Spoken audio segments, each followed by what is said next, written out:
diversified and resilient supply chain in these critical areas of technology which the world needs. And that's actually a great segue to shift to Ambassador Gore, who just arrived in India with a bang. Ambassador Gore, could you help us understand your vision for the opportunities that you see to deepen US India technology collaboration? Thank you, Jacob. Look, limitless potential. Those are the two words, and I truly mean it. As I've started traveling around this country, and I've been to multiple states already, what I have seen here, it's such a natural partnership. And what the United States has with the best technology, and with the innovation that we see here across India, this is a natural partnership. The president and the prime minister have a special relationship, and I mean that, and that goes a long way. You have great elements here in the sense of the technology, in the sense of the innovation, and in the want. They India wants to get involved, but also the magic touch is that special relationship between our two leaders. It's a friendship that goes back many years, and for those colleagues of mine from Washington, they understand the difference that it makes when our president likes you or he doesn't like you. And with India, our president really, really, really likes the prime minister. And so that makes a huge difference for the next 3 years. Not only the administration, but the White House itself is open to engaging India. And one of those areas where we can further this to a record is this AI. It's the technology sector, and so that's something that I'll be focused on over the next 3 years.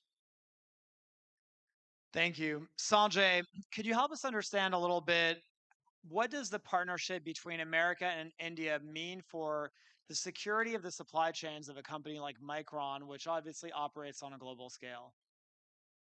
First of all, Jacob, let me just say congratulations on this India and US Pax Silica signing today.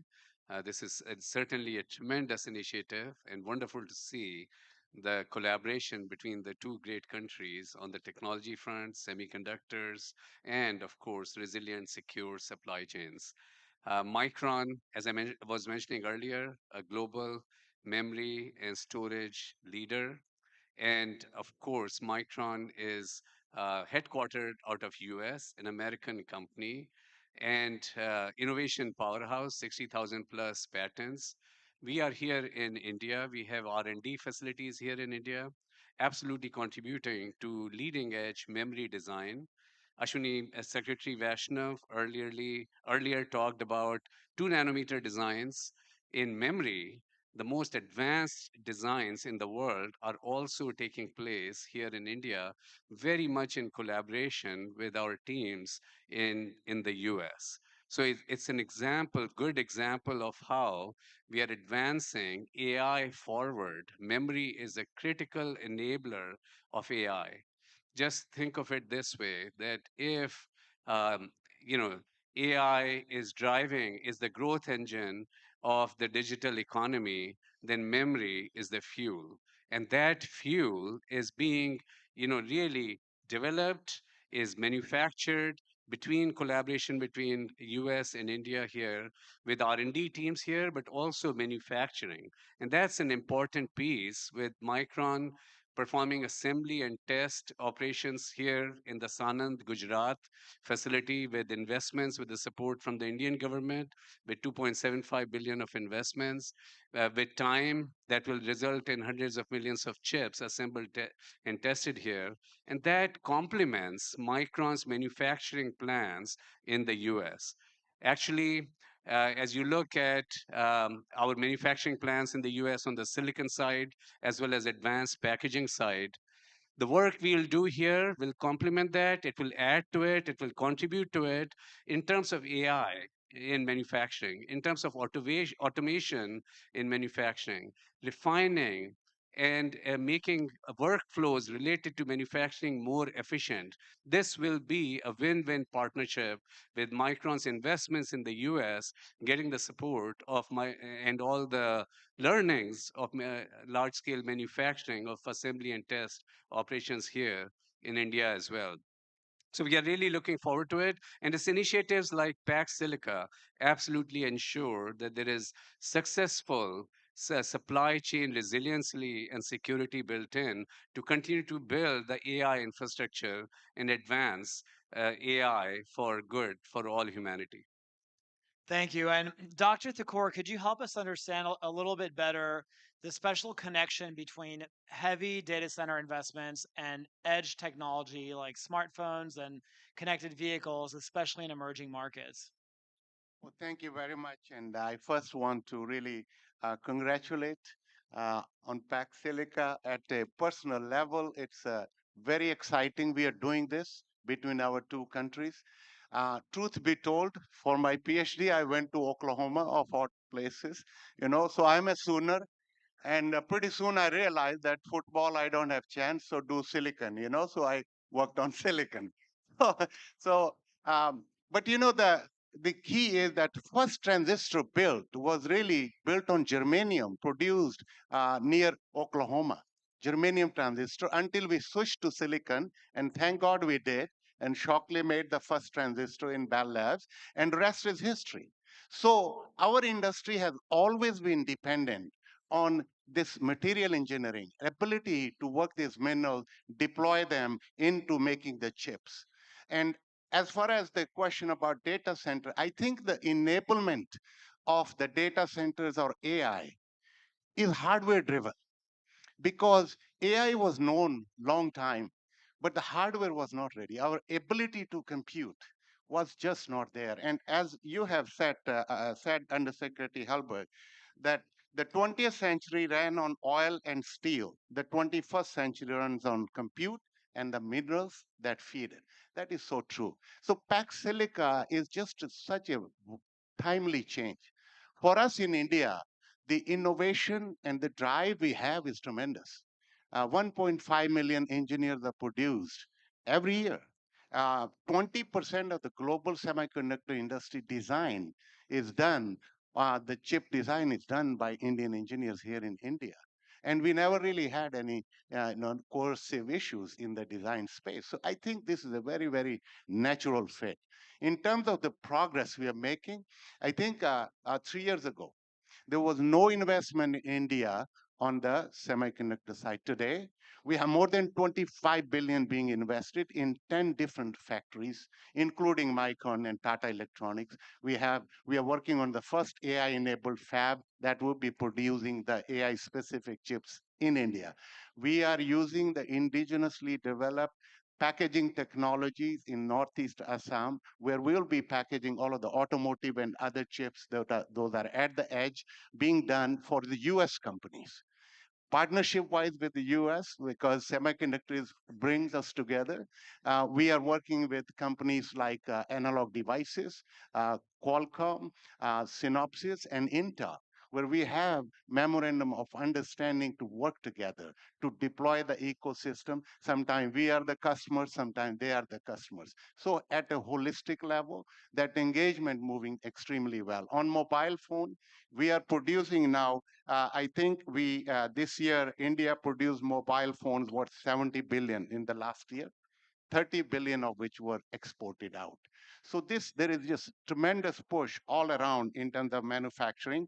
And this initiative today, I really believe it's going to bring and accelerate the momentum that we already have. Thank you.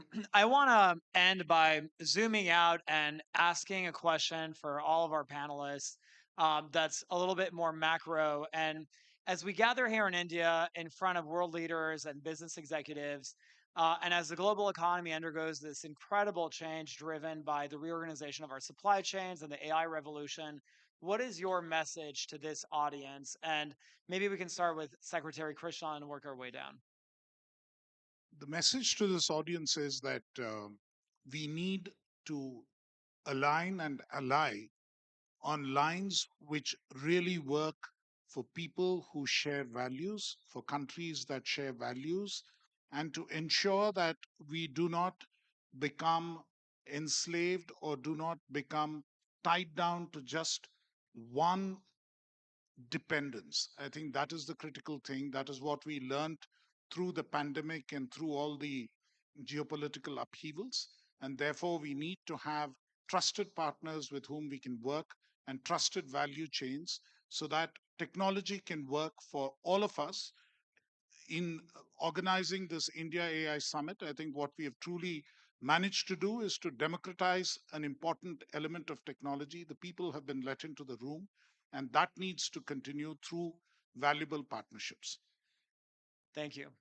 Ambassador Gore, you talked about limitless potential earlier. Can you give us a little bit of a color on what your main top level message is to this audience? Look, the message is the AI revolution is here. People can pretend it's not, it's coming. And so it's one of those things, the sooner that people can adapt, to your point, the sooner that people can partner with like minded individuals, that's a good thing. And so you find in some places of the world, not India, but in other places of the world where they're going to resist AI, where they're going to resist this revolution. It's here. It's here to stay. Every 100 years, every so often, we see in history something that changes the world, and you always have a sector that resists. When Ford had the first Model T come off the assembly line, the first people that protested were those in a horse and buggy. But today, nobody would want to go back to a horse and buggy and give up their cars. That revolution came, whether you like it or not.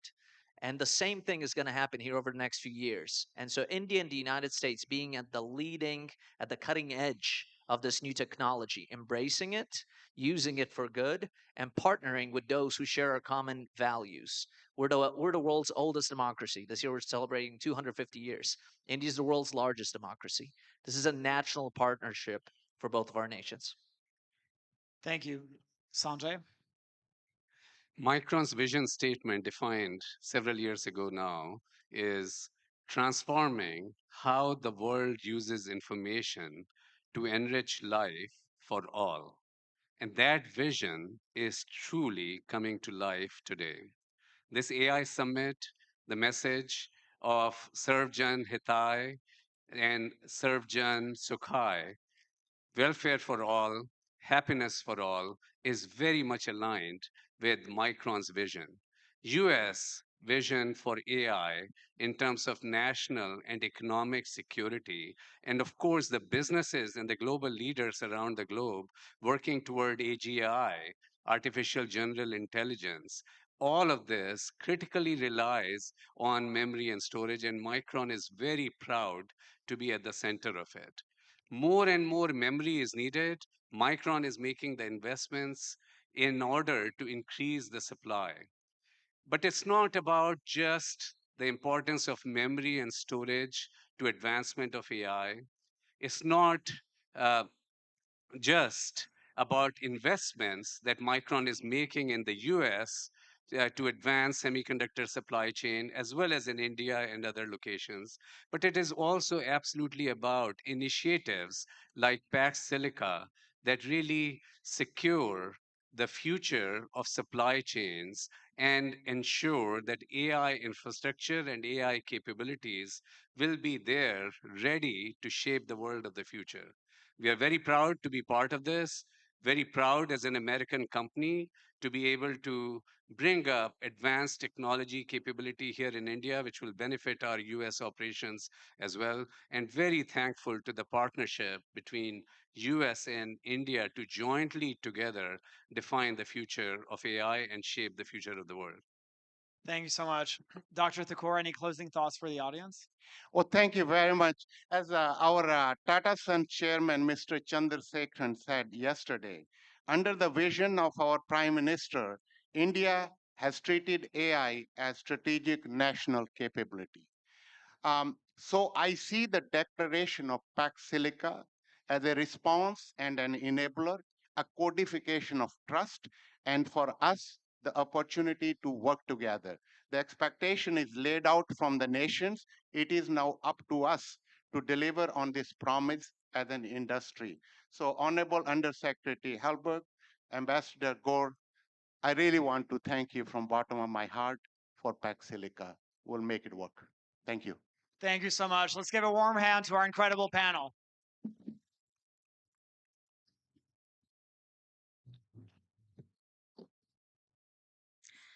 I thank all our distinguished guests and the panelists for such a thoughtful and engaging conversation. Thank you so much, Excellencies, for joining us for this panel discussion and giving us a highlight on the high points of the Pax Silica Declaration, which is going to be a new milestone so far as relationship and working together of India and the United States of America is concerned.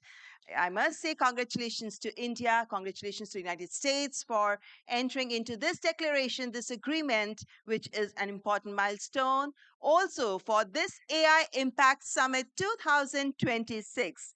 This is the signing of Pax Silica Declaration. And then it was followed by this fireside chat. And this reflects not only the strength of US India partnership, but also the shared ambition to shape a future built on trusted technology, resilient supply chains, and responsible innovation. Ladies and gentlemen, moments like these remind us that strategic cooperation is not only about agreements, but about continued dialogue, collaboration, and shared purpose. On behalf of the India AI Impact Summit, I extend our sincere appreciation to our dignitaries, industry leaders, and all our guests for being part of this occasion. Thank you for joining us. And now we are moving on to the next very, very important session.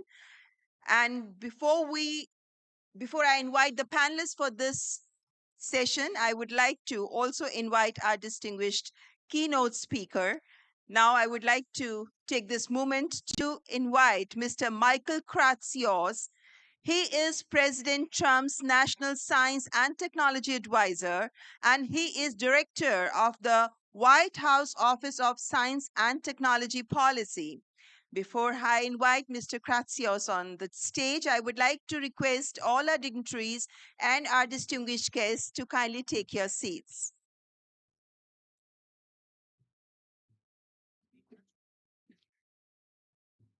May I please request our esteemed guests to kindly take your seats, kindly settle down.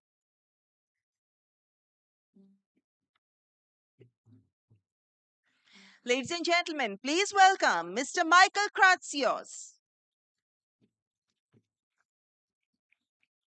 Wait for a few moments, please.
Ladies and gentlemen, I think we need to take a break here after that fireside conversation. We will reassemble here again at 11:30, and that is the time when we are going to have not only we would love to hear the remarks of Mr. Kratsios, but also we will have a panel discussion by experts on AI from the United States of America. I'm sure you would look forward to that fireside conversation as well. So kindly join us again at 11:30. Thank you.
important session because this was focusing on United States vision on artificial intelligence. Ladies and gentlemen, I am really excited to introduce the next panel. And this is the panel partnering on American AI Exports Program. First, I take this opportunity to welcome Mr. Michael Kratsios for the keynote remarks to kick off this session. Michael Kratsios is the head of delegation for the United States to the India AI Impact Summit, and also he is President Trump's National Science and Technology Advisor and the director of the White House Office of Science and Technology Policy. Ladies and gentlemen, please welcome Mr. Michael Kratsios.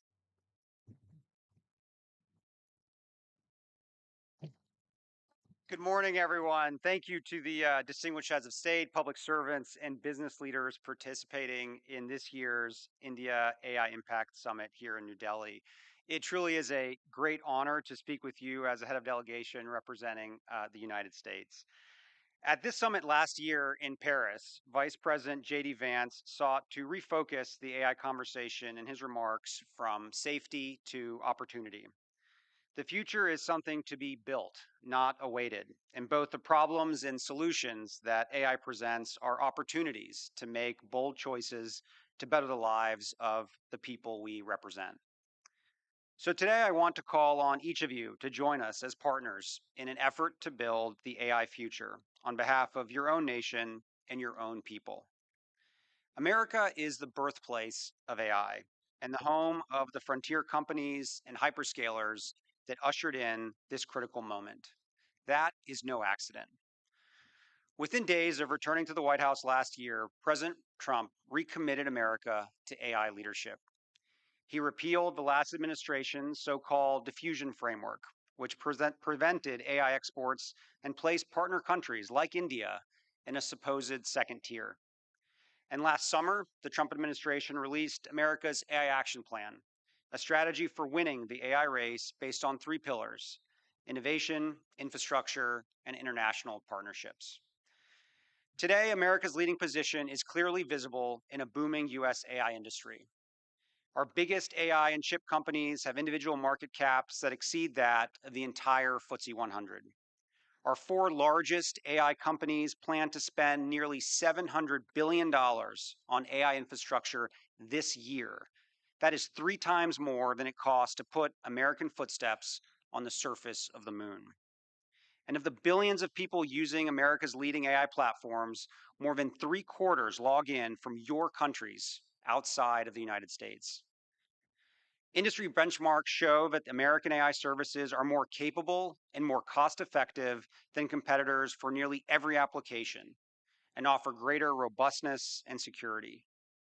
American chips are many times more advanced and reliable than alternatives, sought by nations spanning the globe, both West and East.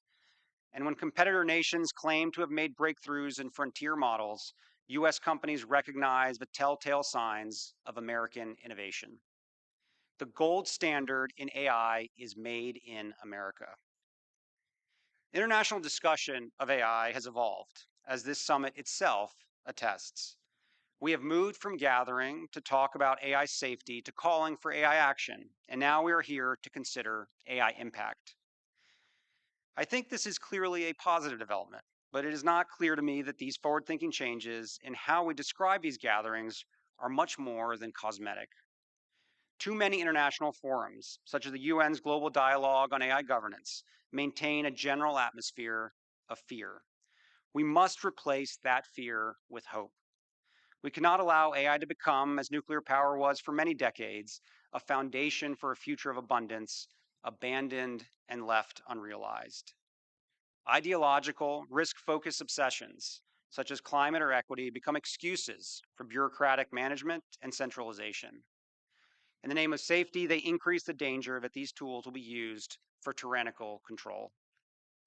I believe that if we embrace AI and exercise its power well, it will advance human flourishing and drive unprecedented prosperity. Focusing AI policy on speculative risks, however, rather than concentrated opportunities, inhibits a competitive ecosystem, entrenches incumbents, and isolates developing countries from full participation in the AI economy. Adoption remains the critical bottleneck in realizing AI's potential to transform industries and unleash new productivity. I will address international AI adoption trends shortly, but in American context, I see two main limiting factors. One is trust. Regulatory and non-regulatory policy frameworks that safeguard the public interest are necessary to earn the public's trust of AI.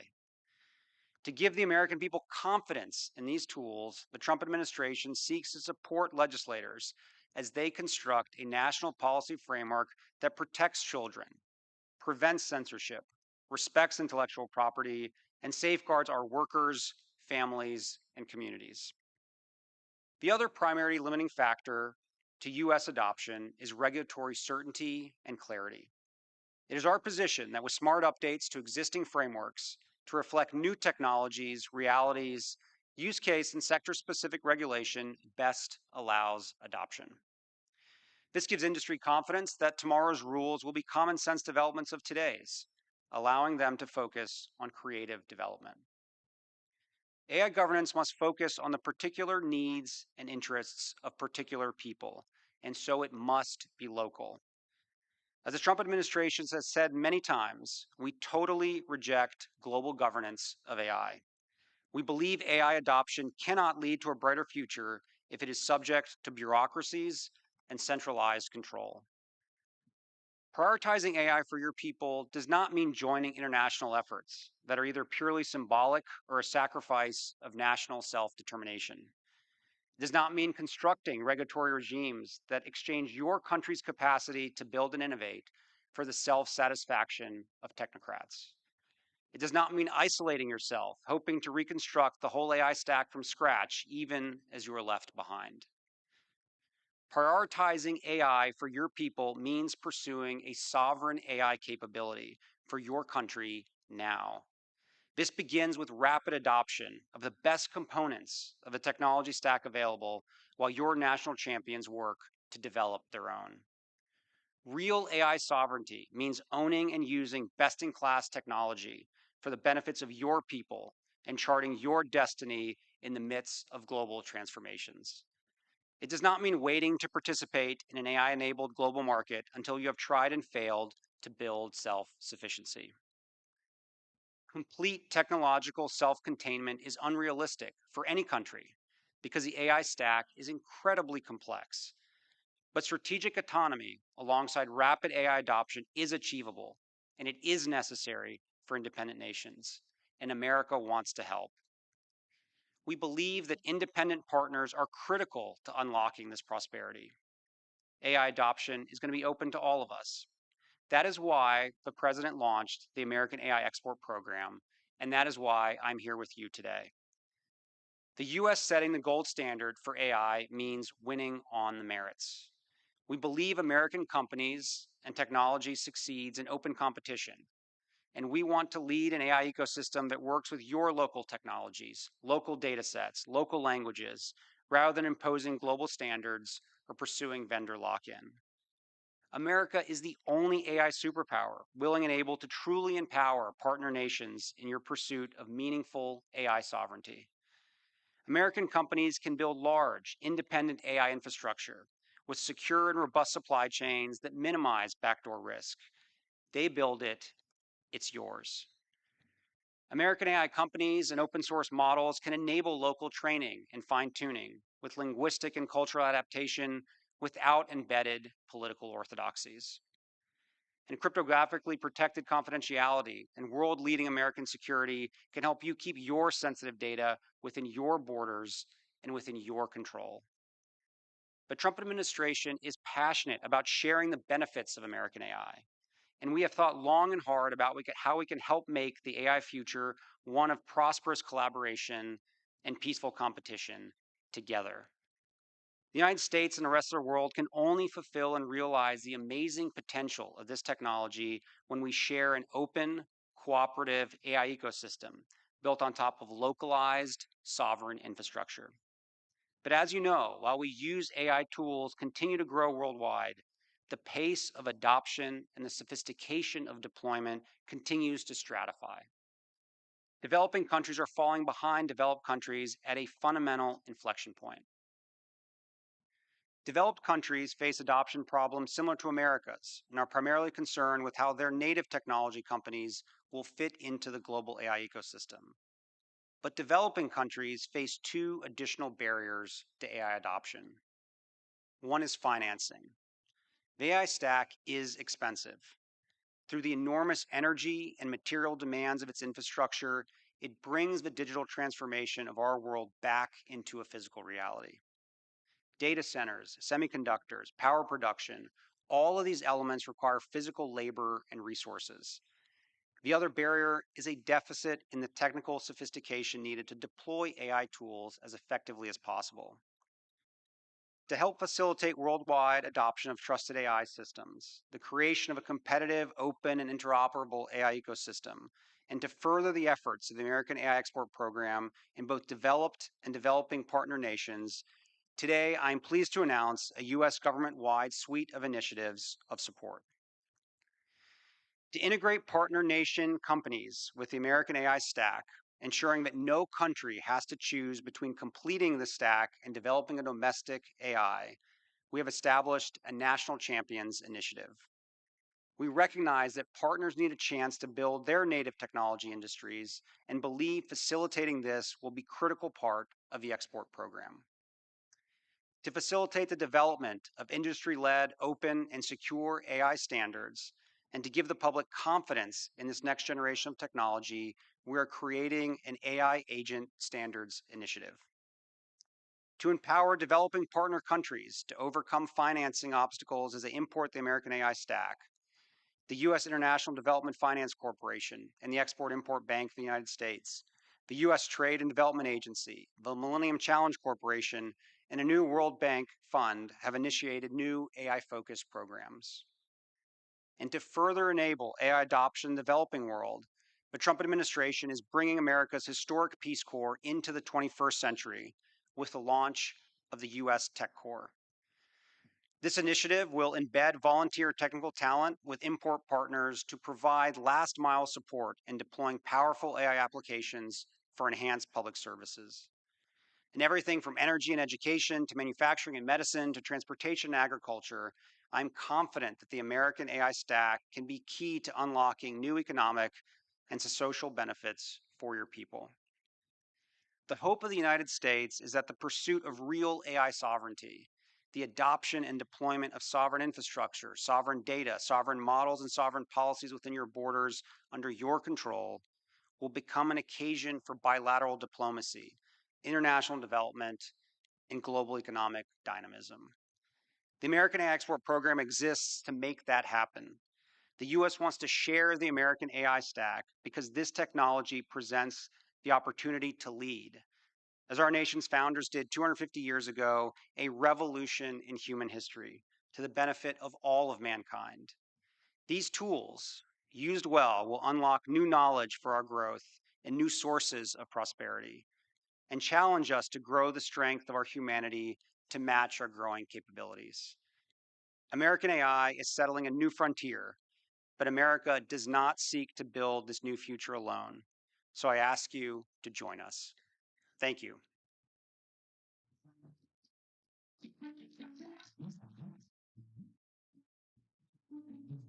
Thank you so much, Mr. Kratsios, for your ideas, your remarks, which are truly enlightening and illuminating as well. Ladies and gentlemen, next I would like to invite the speakers for a panel on partnering on AI exports. Interesting, isn't it? Well, the moderator is Mr. Sriram Krishnan, the Senior Advisor for Artificial Intelligence at the Office of Science and Technology Policy, and the panelists are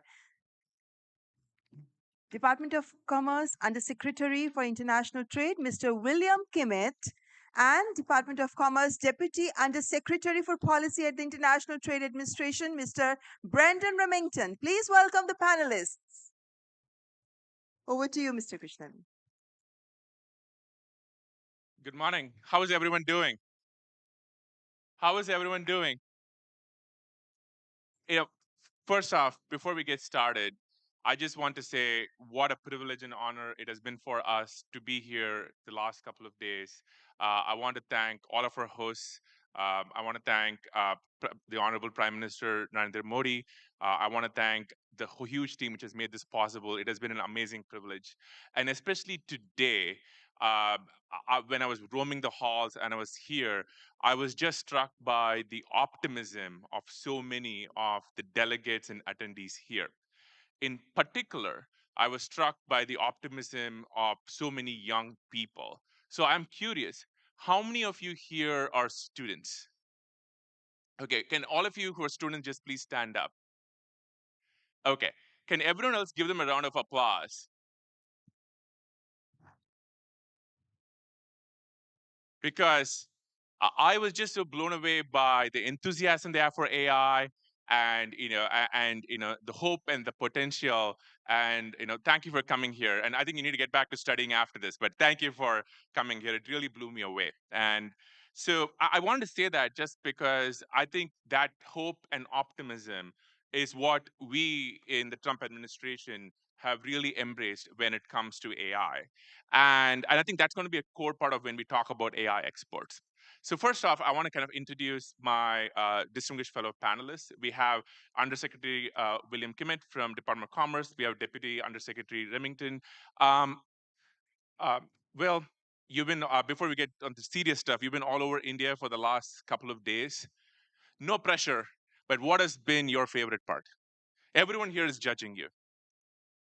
My favorite part, I think, it's been fabulous. We actually did a stop in Bangalore before we came to Delhi, which was really fabulous and really just amazing. I want to echo what Sriram has said about the excitement and the dynamism we're seeing in the ecosystem here, and it's just really remarkable, and particularly the young, talented students here in India. It's just really been remarkable to see, and I'd say riding in the streets of Bangalore, that was an experience, and seeing the traffic there. But what I noticed while we were driving throughout all the traffic around us was how digitalized the country is. And I see people on motorcycles, and they're on the back with their phones, and everybody's on their phone, and just how digital the country is, and it's really remarkable. So I'd say experiencing the streets of Bangalore on the riding side, but also seeing how integrated tech is in everybody's everyday life here has been really remarkable to see. Amazing. Anybody from Bangalore or Karnataka here? Okay, a couple of folks. Okay, you need to help show him around next time he's there. There you go. And Deputy Undersecretary, what about you?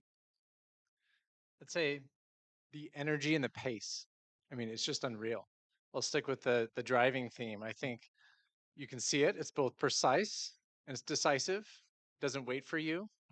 It's representative of a lot of things, and Indians keep pace. Love the energy. That's true. I think the energy has been amazing. And so we're going to talk about exports, but all of this comes from what President Trump set into motion in his very first week in office, where he did two things.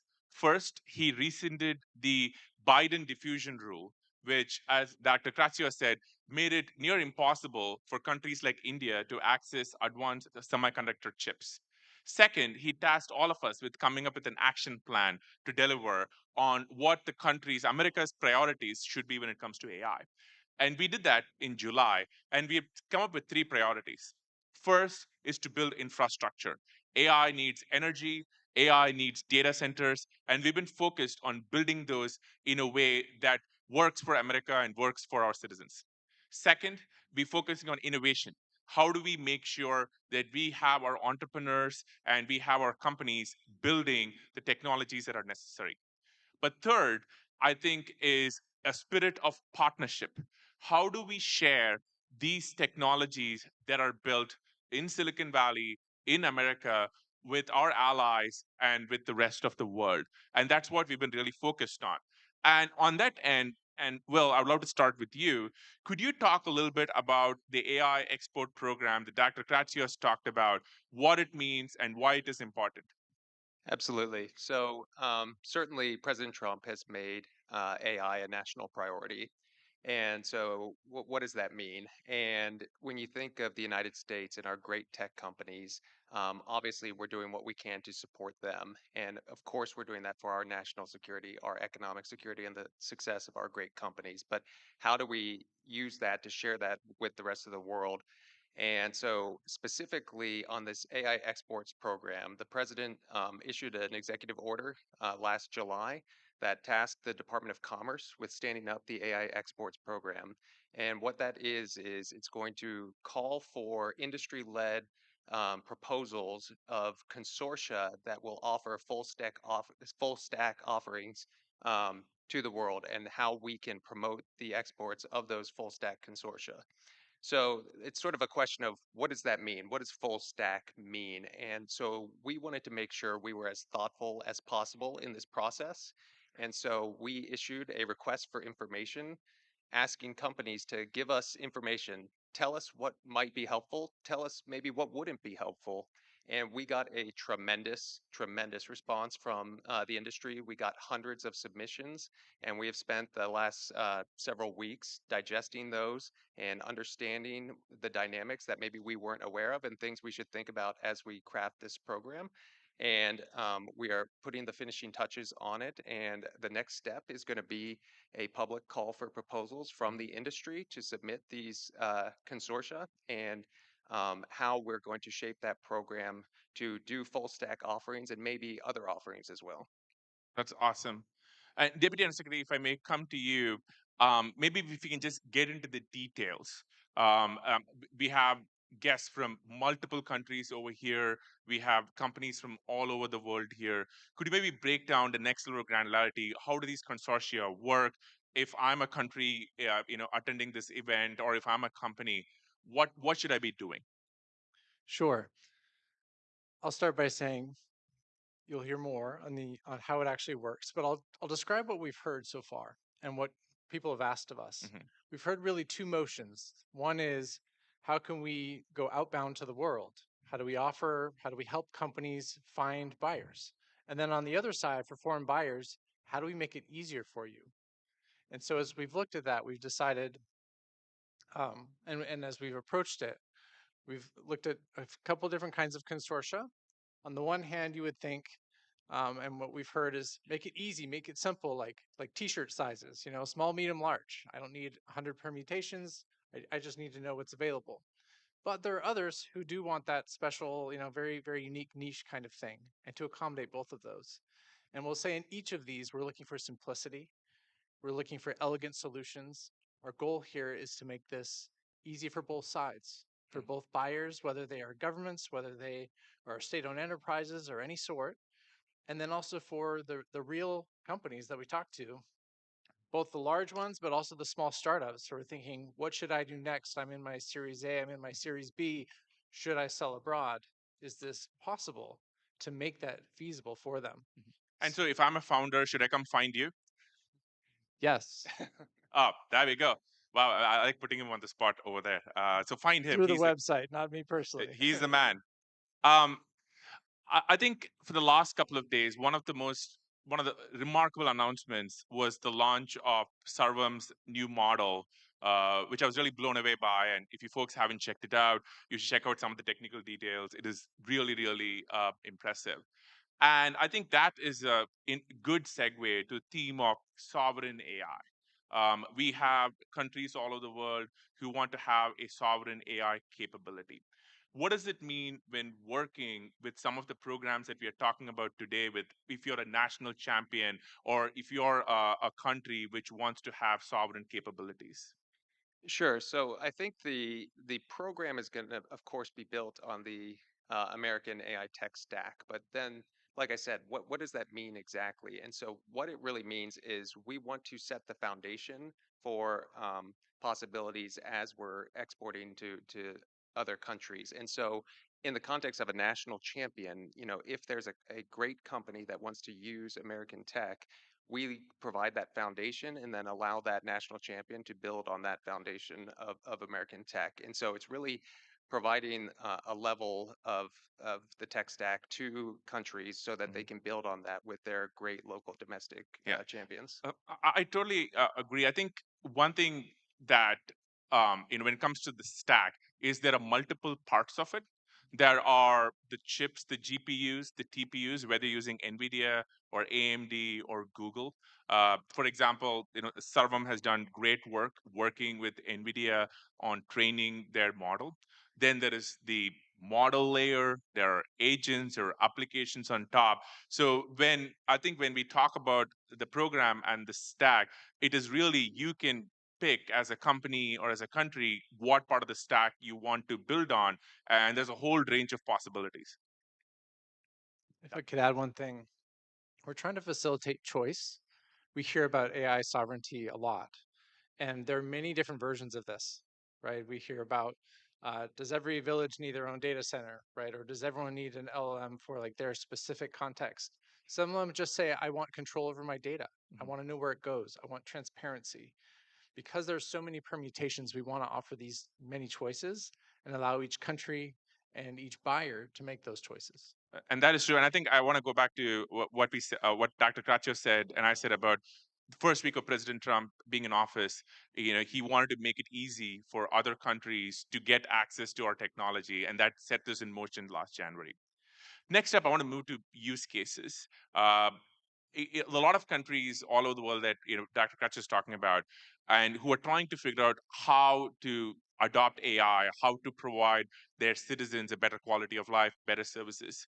What are use cases that are interesting to you that you think we're going to see a lot of great progress and work on in the next year or two?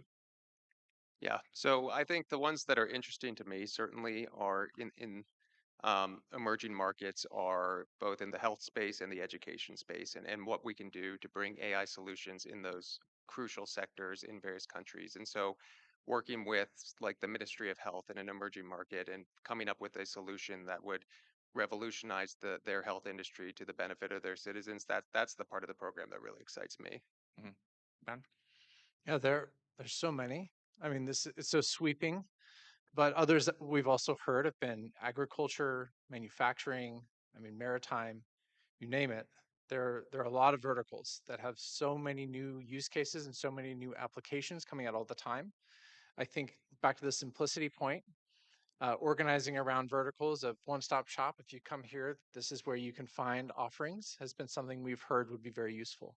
I think so. For me, there's obviously many, but I think education uh, is something which has just blown me away. Even this morning, talking to a student, I met somebody from my alma mater and from second year of undergrad who's just doing amazing things with AI at an age when I was not doing anything at all.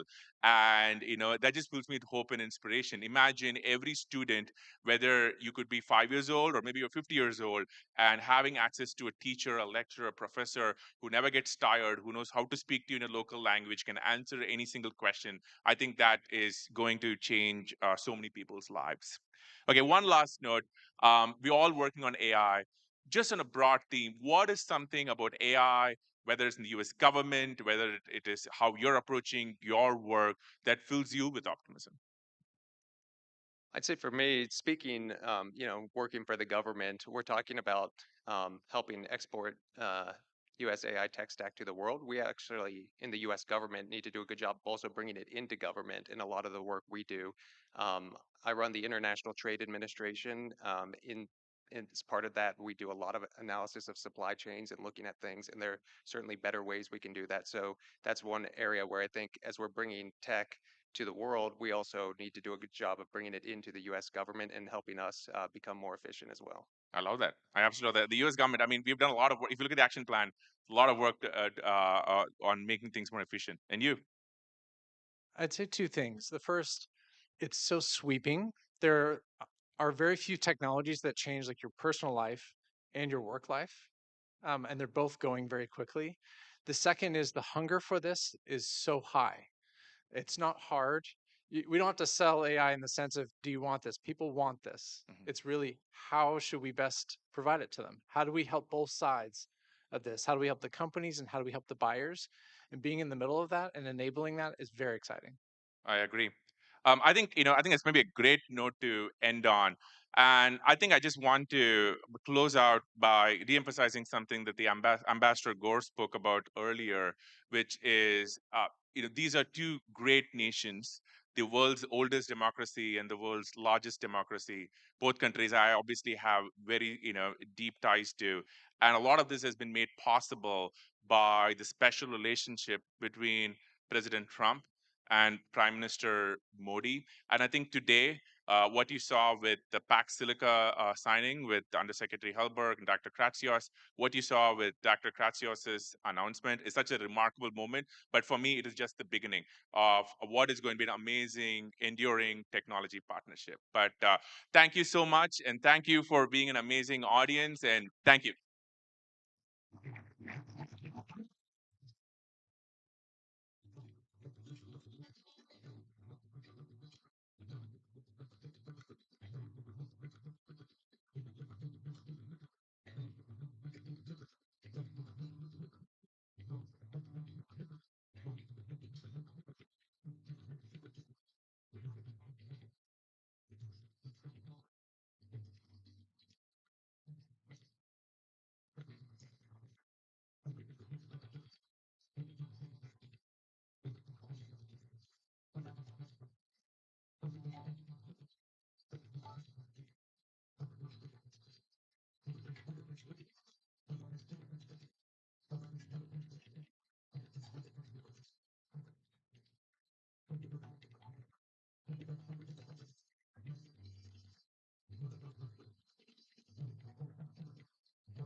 Hello, everyone. We will have a 10-minute buffer wherein people are feel free to recharge yourselves, stretch your legs, and we will start the programming back again at 12:22.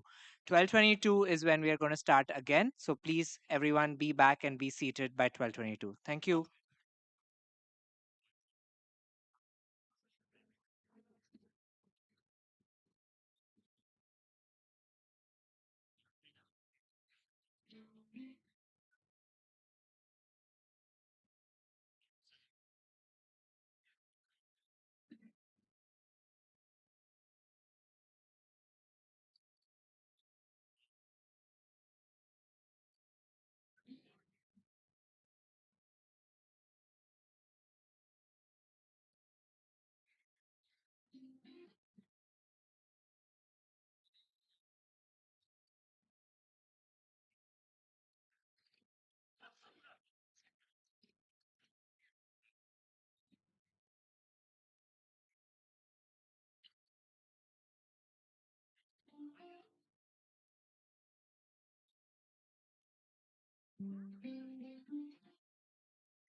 Hello, everyone. Welcome back once again. I'm sure you're all refreshed after this break. And now we're going to start with the next session and have some wonderful keynote speakers once again with us today, and a great lineup, as I said in the morning as well. So now I'm going to invite our keynote speaker. He is Mr. Jeetu Patel, President and Chief Product Officer, Cisco. Well, Mr. Patel sits at the intersection of AI and enterprise infrastructure. It's kind of the plumbing that makes it work. At Cisco, he's leading the company's transformation into an AI native networking and security powerhouse. In a world obsessed with models and algorithms, his reminder that none of it works without resilient, secure infrastructure is both timely and essential. Ladies and gentlemen, please welcome Mr. G.